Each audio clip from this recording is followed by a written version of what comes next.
Reamer. He's got a lot of good bounces over the years, I'm sure, but he won't forget that one when he finally hangs up his cue. That is a ripper.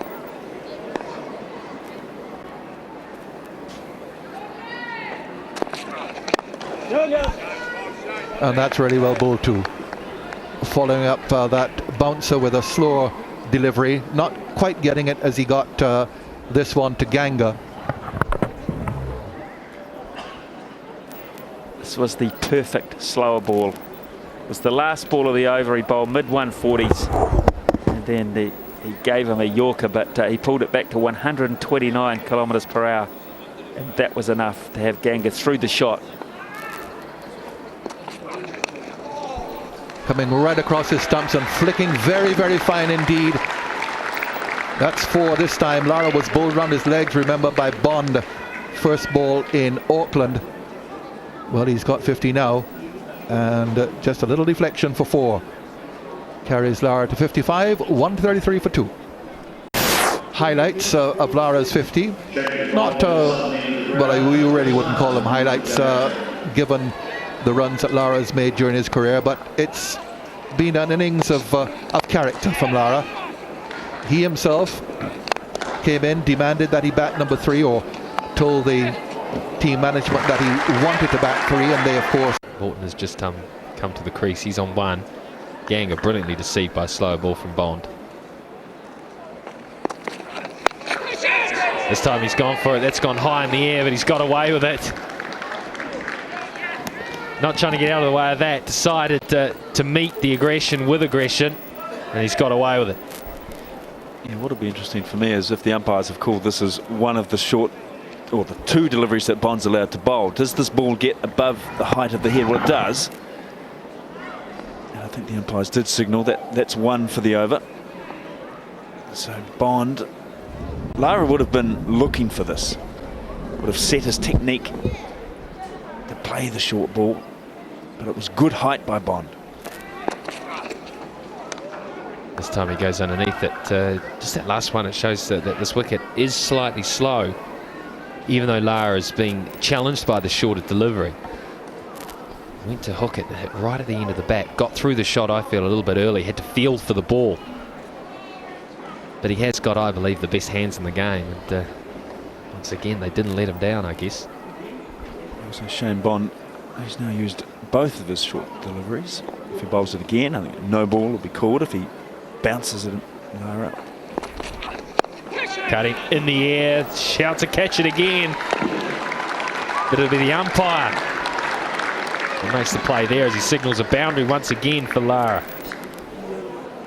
Well, Mark Richardson was talking about the ability of the hands of Brian Lara to manufacture a shot to a delivery this close. So difficult to do. You would be normally looking to play that ball just back down the wicket towards the bowler, but Lara, flash of the blade, flick of the wrists, down to 3rd man for 4. So Fleming's responded to that by taking a slip out and putting Peter Fulton down at 3rd man.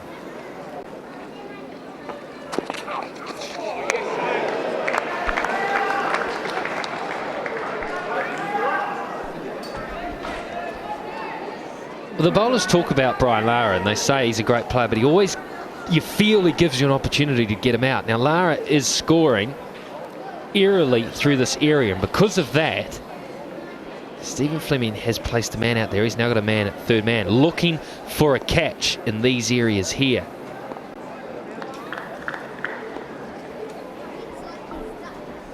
Lara's obliging by going for it, but you can't fault the placement. Just like that. 2 men out there, and Lara finds the gap. Again, Shane Bond, quite rightly so, thinking that was a good delivery. Lara just playing the ball very late, using the pace of Bond. And Hamish Marshall, he's not far away from that at all. No chance, no real effort. Just great timing from a master player. Oh, for my money, this is the best shot played this morning. 2 men out there. He has been flailing away. This time he's let the ball come. It's a slow wicket, and he's timed it and placed it for 4. Yeah. Boy, this is great viewing. 143 for 2. I think Lara scored something like 36 runs in his last 18 deliveries. So taking the attack to the New Zealanders, doing it very well. 66. As I was saying, that he gives you opportunities. The bowlers believe you always feel you can get him out, but Lara quickly turns half centuries and scores like this into 266 very quickly. That's the scary thing for Stephen Fleming. He'll always feel like he's got a chance to get him out. He'll think, okay, I'll put a man there. He'll always feel he can plan things, but he is a batting genius. He's got his own technique, and it works for him.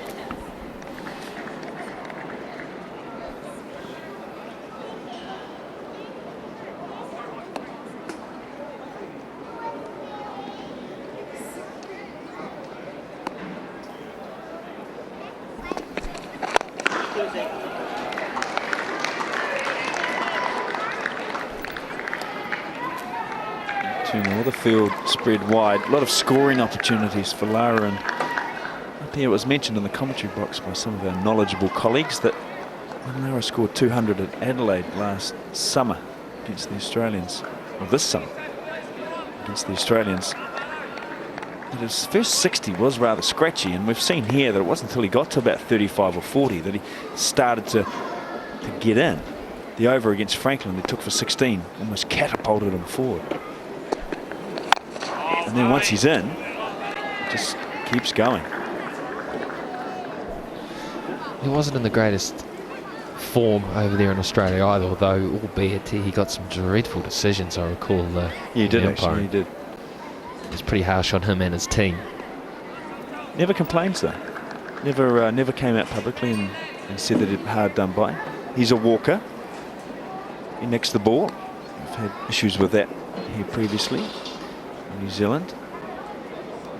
People saying they walk. It was a funny one, that. Whether you believe the umpire's there to do a job. So if there is an edge that goes behind, you allow the umpire to make that decision. But Brian Lara, if he nicks the ball, he'll walk off.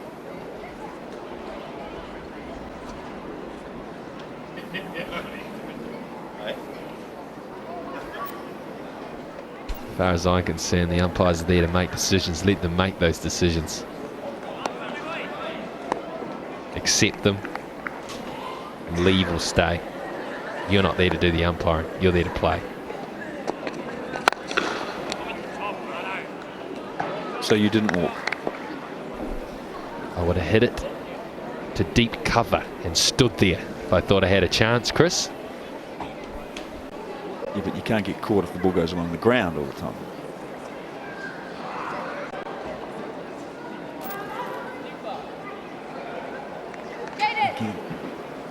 Again, Chris Martin. Good job here. Just got to restrict Lara. Got to try and put a sequence together, even 3 dot balls. We'll try and manufacture a shot.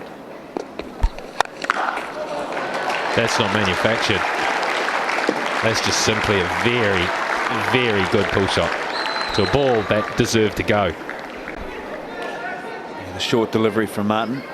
Neither one nor the other. Wasn't full enough and it wasn't high enough. And that was right in the slot. And again, the balance. Heard Ian Smith talk earlier on about an off drive that Lara played.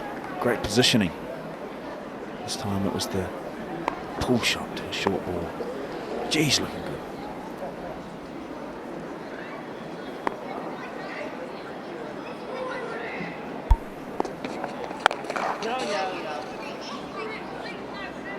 $150 for 2. This run rate the West Indies have created this morning. Defensive bowling. Oh, yes, mate. Batsmen think alike, Christopher. Nathan Astle gets the nod ahead of Daniel Vettori. You can't claim that. You saw him warming up out in the field. He doesn't. He's too old to warm up nowadays. He just goes with what he's got. Oh, There's some yes, swing mate. there for him too. That's what they're looking for in LBW.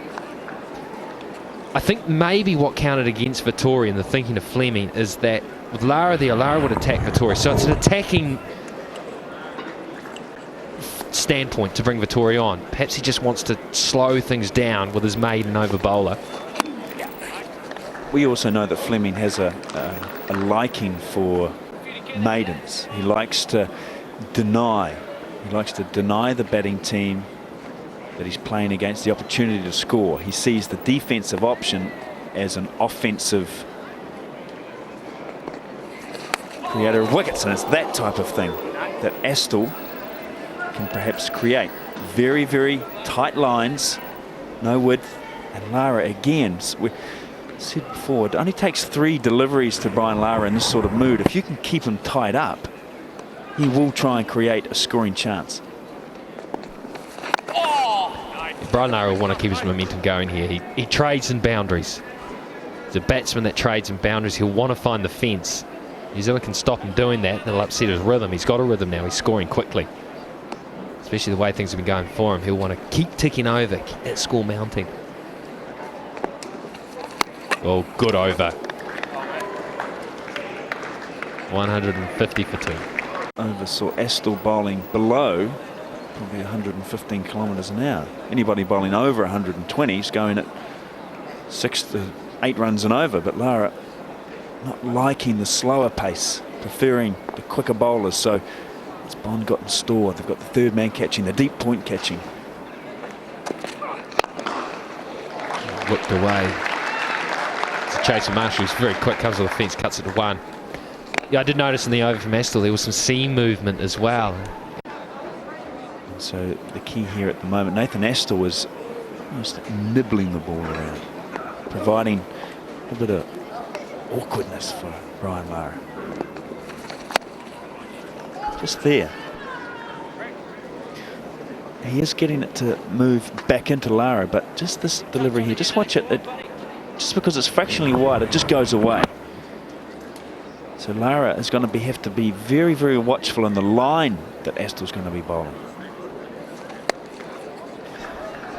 Maybe Nathan Astle here looking to try and set Lara up, bowling slightly wide of the stumps. Lara, again, we've talked about the need to feel the ball on the bat, so he could be brought further across, and then Astle brings the one back into him for the LB shot. The great thing about Nathan Astle is he can bowl to those plans. He can set people up because he's so accurate, so good at aiming it down the channel. So good. There he is bowling wide of the stance, but it's not in a cuttable area. He's finding the right length, dragging Lara across. When will he bring it back? Bowl it straighter. Yes, mate. Not yet.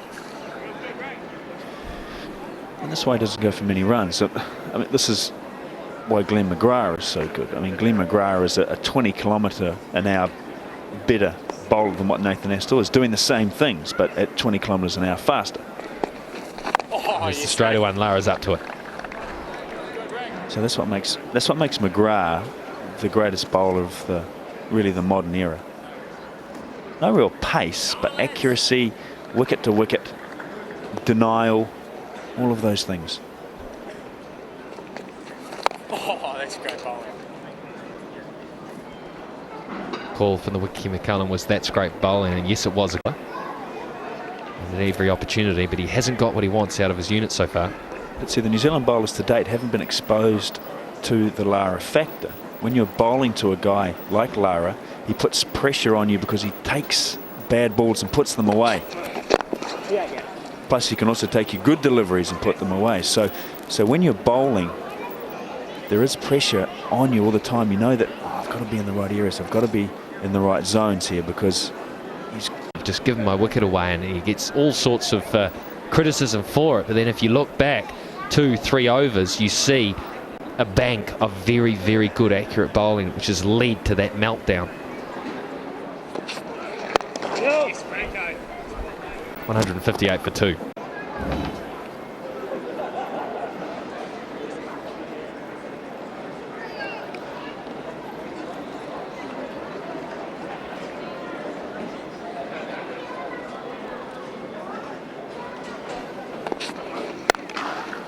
Lara smashing through the offside. Another fantastic stroke.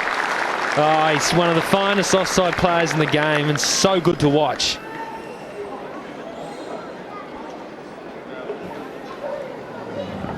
Width was there. Boom. This time more control. He had been hitting the ball in the air through that area, but you just sense it's taken him 70-odd runs to do it, but he's found some form, some timing, and a bit of grace.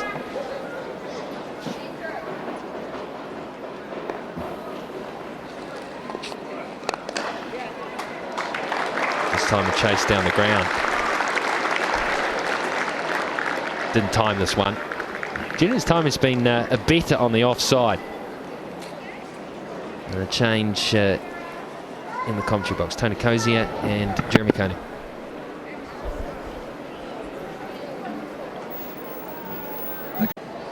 Hits the ball, and of course when the surface is hard it will bounce even higher than it will from this one, which doesn't seem as if it's as hard as it would have been had it not been for the rain which we've had during the week.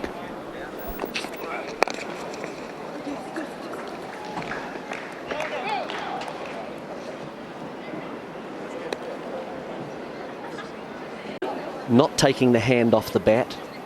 He either hits it very early or rather late. Pull shot through in front of square.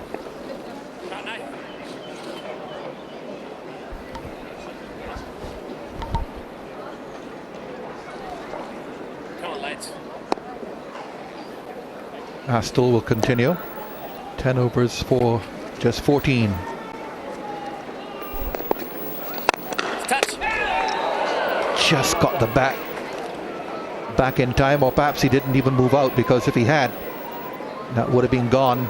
Morton, the non-striker. We've seen it happen already in this series to Jamie Howe in Auckland.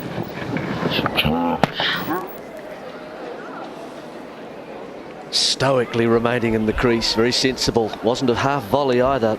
Lara again showing he's getting the pace of this pitch. Bowled in. Lara has tried to pull Astle, and Astle for the second time in the series has removed the West Indies premier batsman. He goes for 83. Maybe an ambitious shot, but Astle is struck, and Lara goes. The West Indies are 171 for 3.